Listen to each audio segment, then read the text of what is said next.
In a world where pain and loneliness often go unseen, animals remind us of something powerful, that love, loyalty, and courage can come from the most unexpected places. The October wind swept down through the Rockies, carrying the scent of pine and the first promise of winter.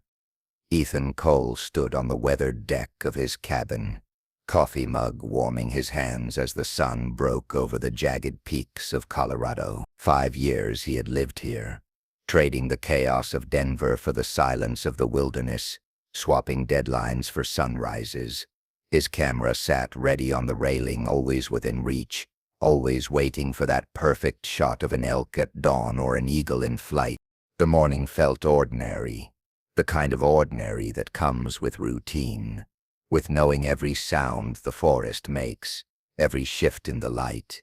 Ethan had learned to read this place the way some people read books, understanding its language of rustling leaves and distant bird calls. But nature, he had discovered, always kept a few pages hidden. Movement caught his eye. Not the casual drift of a deer through the underbrush, not the darting flight of a sparrow. Something larger, more deliberate. A tawny form emerged from the tree line, moving with a strange, burdened gait. Ethan's breath caught in his chest. A mountain lion, a female, her muscular body tense with purpose, something dark and small hanging from her jaws. Every instinct screamed at him to retreat inside, to put solid wood between himself and one of North America's apex predators. 5 years in the wilderness had taught him respect for these creatures, had shown him the careful distance that kept humans alive, but something in the way she moved held him frozen.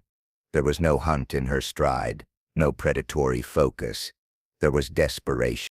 The distance closed. 50 yards. 40. 30.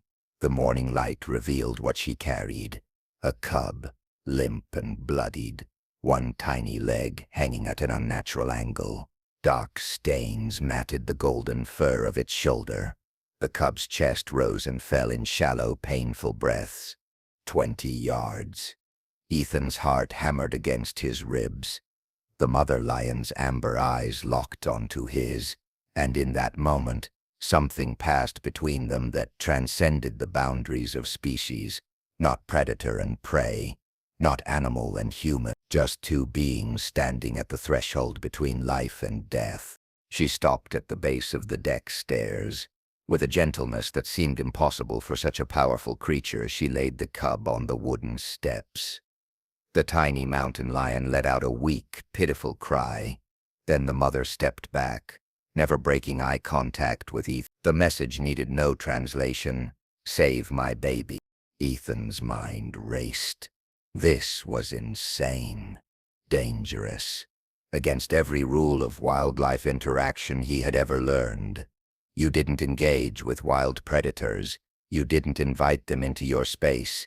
You especially didn't take their young. But looking at that tiny broken form on his steps, looking into the mother's pleading eyes, he knew he had already made his choice. Slowly, moving with exaggerated care, Ethan descended the steps. The mother lion tensed, a low rumble building in her chest. He froze, giving her space, giving her time. The rumble faded. She watched, every muscle coiled as he knelt beside her cub. The wound was terrible. Deep punctures in the shoulder, the unmistakable marks of adult canine teeth.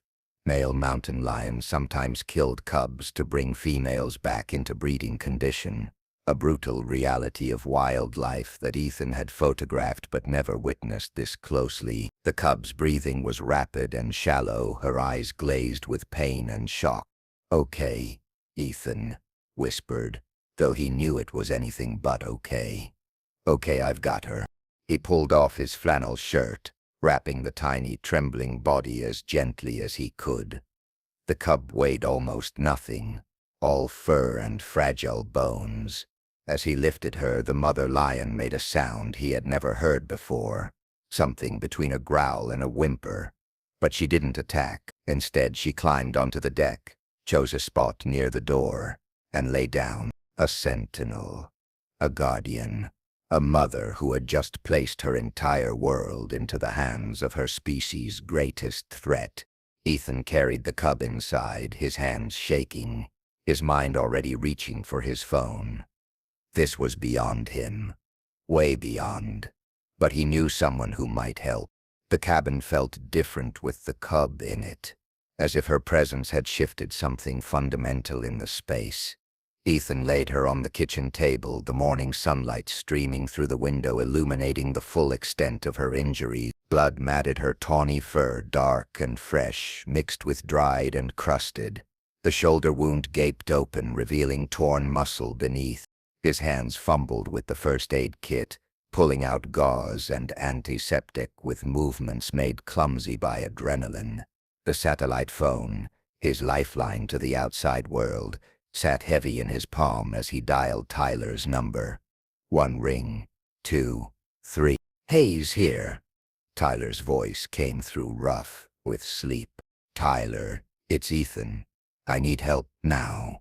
The words tumbled out, a jumbled explanation of the mother lion, the injured cub, the impossible situation unfolding in his cabin. Tyler had been a park ranger for 15 years, had seen things that would make most city folks pack up and leave. But even his steady voice wavered when Ethan described the scene. "The mother is still there? Outside your cabin? On my deck. She's not leaving." A long pause. "Ethan, this is beyond anything I have ever heard of. Clean the wound. Stop the bleeding. Keep her warm. I am calling Becca Morrison right now. She is the only vet within 100 miles who might, and I mean might, be willing to come out there with a wild mountain lion standing guard." The call ended. Ethan stared at the cub, at her labored breathing, at the way her tiny paws twitched in pain. Warm water from the kettle, honey mixed in for energy and shock. He had read about this once in a wildlife rehabilitation manual. The liquid dripped from a clean cloth into the cub's mouth. Her tongue moved weakly, accepting the moisture. A good sign. Maybe. Outside, through the window, he could see the mother lion. She had positioned herself where she could watch the door, her head up, ears forward, every sense trained on the cabin, waiting. What must it have taken for her to make this choice? What level of desperation drove a wild predator to seek help from the very species that had pushed her kind to the edges of survival? Ethan had spent 5 years photographing wildlife, documenting their behavior, their beauty, their struggle, but he had never imagined being part of the story. The sound of an engine broke the mountain silence sooner than expected. Becca's truck, a battered Ford that had seen more dirt roads than pavement, appeared on the winding drive. Through the window, Ethan watched her pull to a stop 30 yards from the cabin, her eyes widening as she spotted the mother lion. For a long moment, nothing moved. Woman and wild cat regarded each other across the distance.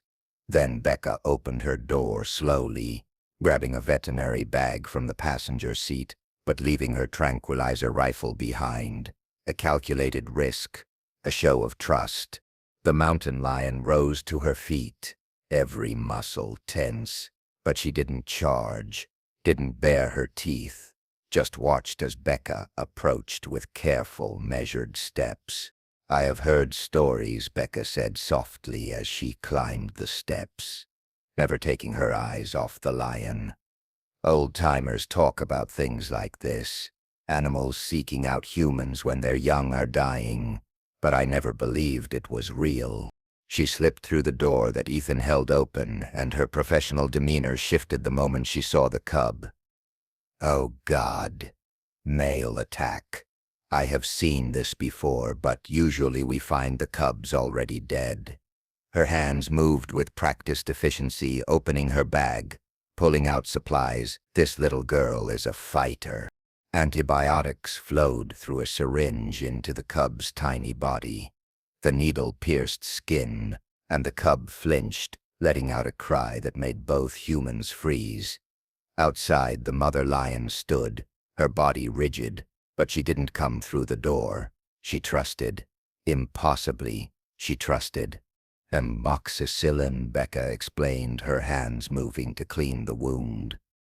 Broad spectrum. This wound is already showing signs of infection. Another day and she would have been septic.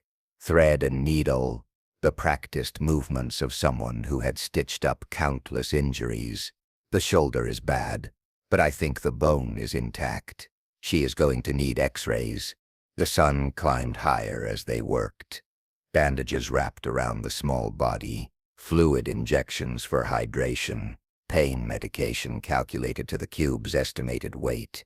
By the time Becca finished, the morning had given way to afternoon, and the cub lay in a nest of blankets, breathing more steadily. Tonight is critical, Becca said, packing her supplies. If she makes it through the night, her chances improve significantly.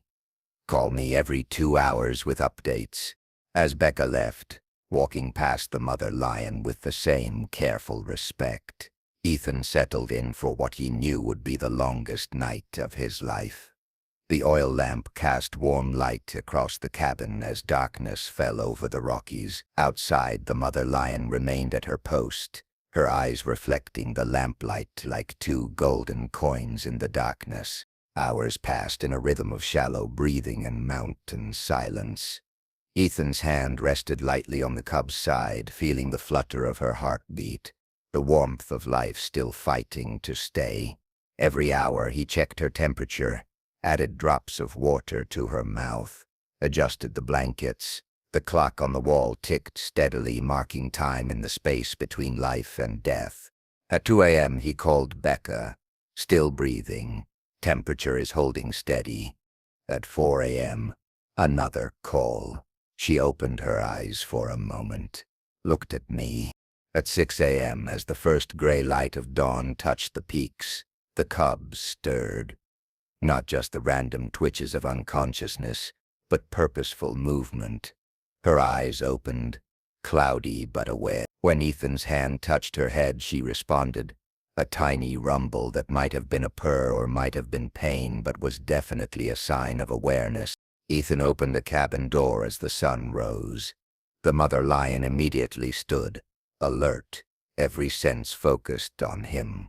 Their eyes met again, and Ethan did something he had seen in his years of photographing big cats. Something that carried meaning across species. He slowly closed his eyes and opened them. A slow blink, the cat's version of a smile of trust, of love. The mother lion held his gaze for a long moment. Then, so slowly it seemed to take forever, she closed her eyes and opened them again. In that gesture, in that tiny moment of connection, Ethan felt something shift in his understanding of the world. This wasn't just survival instinct or desperation. This was communication, understanding. A bridge across the vast divide between human and wild. She is going to make it, he said softly. Your baby is going to live. The mother lion didn't move, but something in her posture relaxed. A tension releasing that Ethan hadn't even realized was there. She had taken the biggest gamble of her life, placing her trust in the hands of her kind's ancient enemy, and it was paying off. But the story was far from over. The wound was cleaned, the infection held at bay, but the cub still faced a long road to recovery. And outside, a mother kept her vigil, waiting for the moment she could take her baby home. 3 days bled into each other, like watercolors in rain. 3 days of antibiotic injections, of honey water administered drop by careful drop, of sleepless hours beside the flickering lamp. 3 days during which the mother lion's presence became as much a part of the cabin's landscape as the pine trees and mountain peaks. She hunted in the darkness, returning with the evidence of successful kills, small prey taken quickly between her watchful shifts. Ethan would wake to find her back at her post, blood still fresh on her muzzle, her amber eyes never leaving the cabin door, a mother divided between the primal need to eat and the deeper need to guard. The cub, whom Ethan had started calling Scout in his mind, showed remarkable resilience. By the fourth morning, she was no longer passively accepting care. When he changed her bandages, she hissed, a tiny sound that held the promise of the powerful predator she might one day become. Her eyes, no longer clouded with pain, tracked his movements with growing awareness. "There she is," Ethan murmured as he worked. "There is that wild spirit." But the injured shoulder remained a concern. The wound was healing clean under Becca's expert care, but the leg hung wrong, and Scout flinched when weight touched that side. On the fifth day, Becca arrived with news Ethan had been dreading. "She needs X-rays," Becca said, her examination gentle but thorough. "That shoulder, I think there might be a fracture I missed. The nearest facility with equipment is at the ranger station 2 hours down the mountain." 2 hours. 2 hours of transporting an injured cub away from her mother. 2 hours during which anything could happen. Ethan looked out the window at the mother lion, who seemed to sense the shift in energy, her body tense and alert. "How do we explain this to her?" Ethan asked, knowing the question was absurd, but asking anyway. "We don't," Becca replied. "We just have to trust that whatever drove her to bring her cub to you in the first place will hold. She chose this, Ethan. She chose to trust." The transport carrier sat on the kitchen table, a plastic and wire cage that seemed too small, too confined for a creature born to run across mountain ranges. Scout watched it with growing agitation, her instincts recognizing a trap even through her young age and injury. Getting her inside required careful maneuvering and soothing words that probably meant nothing to wild ears, but everything to the intent behind them. Scout's cry when the carrier door closed echoed through the cabin, a sound of fear and confusion that cut straight to Ethan's heart. The mother lion was on her feet the moment Ethan stepped onto the deck with the carrier. Her body language shifted instantly, muscles bunching, lips pulling back to reveal teeth that could crush bone. A warning, a threat, a mother's fury at seeing her baby taken. "Hey," Ethan said softly, setting the carrier down on the deck, letting the mother see her cub through the wire mesh. "Hey, I know this looks bad, but she needs help, more help than I can give her here. I promise, I swear to you, I am bringing her back." The words were inadequate, insufficient, a human attempt to bridge a gap that maybe couldn't be bridged with language, but tone carried meaning. Intent carried meaning. Ethan had learned that in his years photographing wildlife. The mother lion approached the carrier, lowering her head to sniff, to see. Scout cried out, a plaintive sound that made the mother's whole body shudder. For a moment, Ethan thought she would attack, thought this fragile trust would shatter. But then something extraordinary happened. The mother lion stepped back. Just one step, but it spoke volumes. Permission. A choice made again, reinforced in this moment of crisis. She would let her baby go because somewhere in her wild heart, she understood this was necessary. The drive down the mountain was nerve-wracking.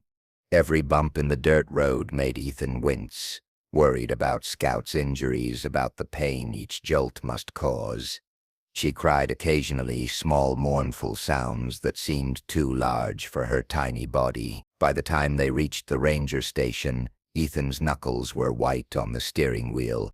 The clinic was efficient, professional, cold in the way medical facilities always are. Scout was sedated, taken back for imaging while Ethan sat in a waiting room that smelled of antiseptic and old coffee. Tyler arrived halfway through, his ranger uniform still dusty from morning patrol. "Never thought I would see the day," Tyler said, dropping into the chair beside Ethan. "A mountain lion trusting a human with her cub. People are going to think we are making this up." "Let them think what they want," Ethan replied. "I just want her to be okay." The X-rays revealed both good news and bad. The shoulder blade was fractured, a hairline crack that explained Scout's weakness on that side. But it was repairable. A small surgical pin, some careful immobilization, and time would allow the bone to heal. The surgery took 2 hours. 2 hours of Ethan pacing the small waiting room, imagining the mother lion waiting back at the cabin, wondering if her baby would return.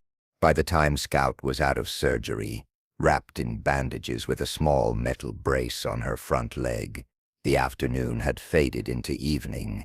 The veterinary team wanted to keep her overnight for observation to ensure no complications from the anesthesia. "I will be back first thing in the morning," Ethan promised, though Scout was too drugged to hear him. The drive back up the mountain felt longer, emptier. The carrier sat in the back seat, conspicuously vacant. What would the mother lion think? Would she wait? Would she understand? The cabin appeared in his headlights, dark and silent. Ethan's heart sank as he pulled up, as the deck remained empty, as no golden form emerged from the shadows.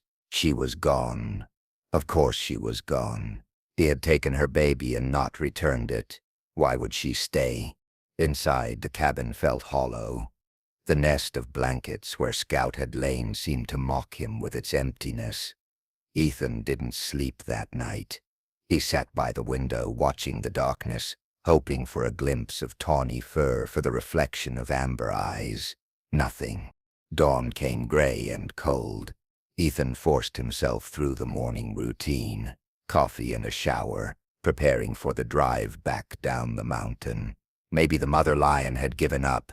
Maybe her trust had reached its limit. He couldn't blame her. At the clinic, Scout was awake and alert, much improved from the previous day. She even ate a small amount of ground meat from a syringe, her wild instincts overriding her fear of humans when hunger called. The veterinary team cleared her for release, though they stressed the need for continued care.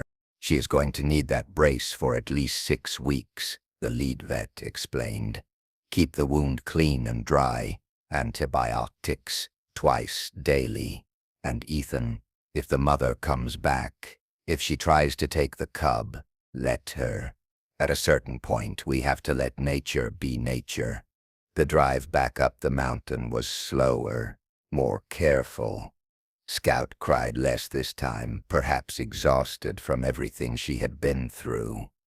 As the cabin came into view, Ethan's chest tightened with a strange mixture of hope and resignation.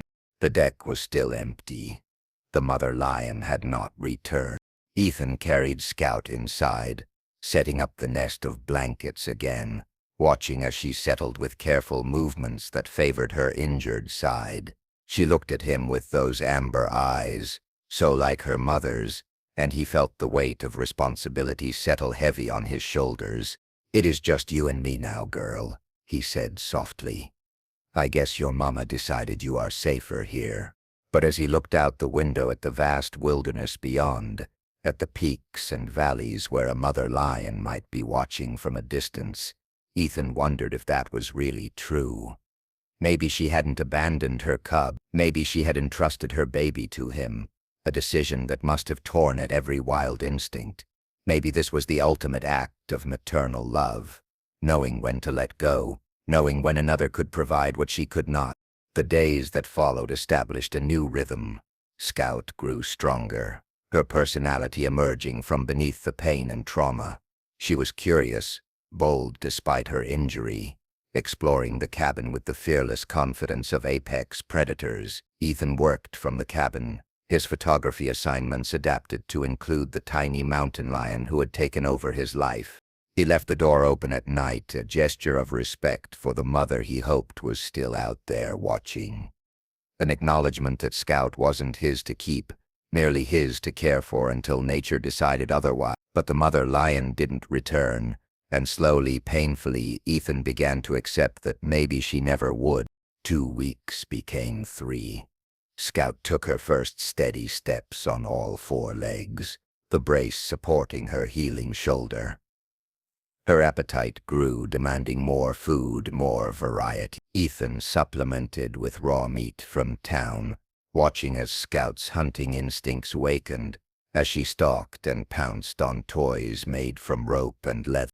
The local community, when they heard what was happening up at Ethan Cole's cabin, reacted with a mixture of disbelief and fascination.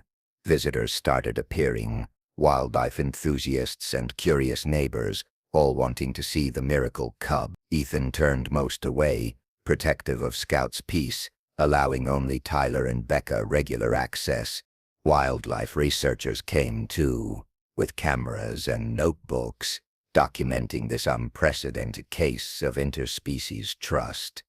They had theories about why the mother lion had chosen Ethan, about animal cognition and desperation-driven behavior, but none of their explanations captured the truth of those moments. The weight of that amber gaze, the unspoken understanding that had passed between human and wild. A month into Scout's recovery, Becca brought news that Ethan had been both expecting and dreading. She can't stay here forever. She is getting stronger every day, and she needs space, needs an environment closer to her natural habitat. I know, Ethan said, though the words hurt more than he expected. What are the options? There is a private wildlife reserve about 3 hours south of here. They specialize in rehabilitation for animals that can't be immediately released back into the wild. Scout could have acres to roam, could develop her hunting skills in a controlled environment. When she is ready, if she is ready, they could assess her for release. The decision was both obvious and impossible. Scout needed more than a cabin. She needed mountains and sky, needed to run and climb and become what she was meant to be. But the thought of saying goodbye to the tiny creature he had fought so hard to save felt like tearing out a piece of his own heart. When? Ethan asked. End of the month. That gives her another 2 weeks to strengthen. Those 2 weeks passed in a blur. Scout continued to improve, her shoulder healing straight and strong. The brace came off, and though she moved with a slight limp, the vets assured Ethan it would fade with time and exercise. She played more aggressively now, her bites and scratches leaving marks on his hands, reminders that she was wild at her core, no matter how much time they spent together. The night before she was scheduled to leave, Ethan sat on the deck with Scout sprawled beside him. She had grown so much in the past month, no longer the pitiful broken thing the mother lion had left on his steps. She was strong, fierce, beautiful. She was going to make it. Your mama would be proud, Ethan said quietly. Wherever she is, I hope she knows you are okay. Scout looked up at him, her amber eyes catching the starlight. For a moment Ethan could swear he saw understanding there, some deep recognition that transcended the gap between their kinds. Then she turned away, gazing out at the dark forest. And Ethan wondered what instincts were calling to her, what wild voices she could hear that he never would. The Wildlife Reserve truck arrived just after dawn. The team was professional, experienced, handling Scout with respect and care.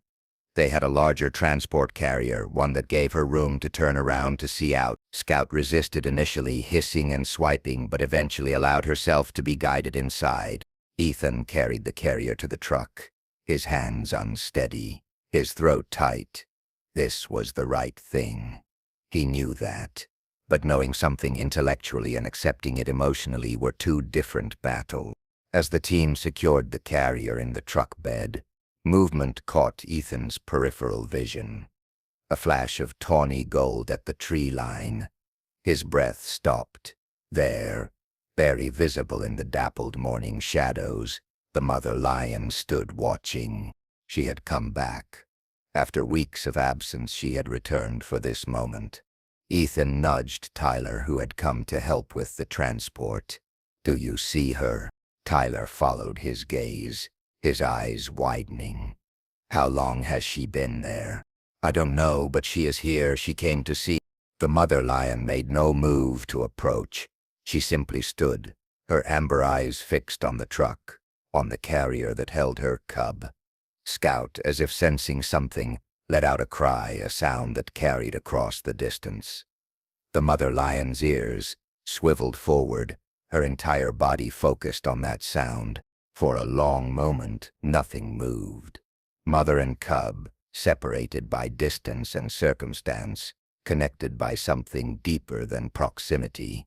Then the mother lion did something that made Ethan's eyes burn. She slowly closed her eyes and opened them again. The gesture he had seen before: trust, acceptance, love.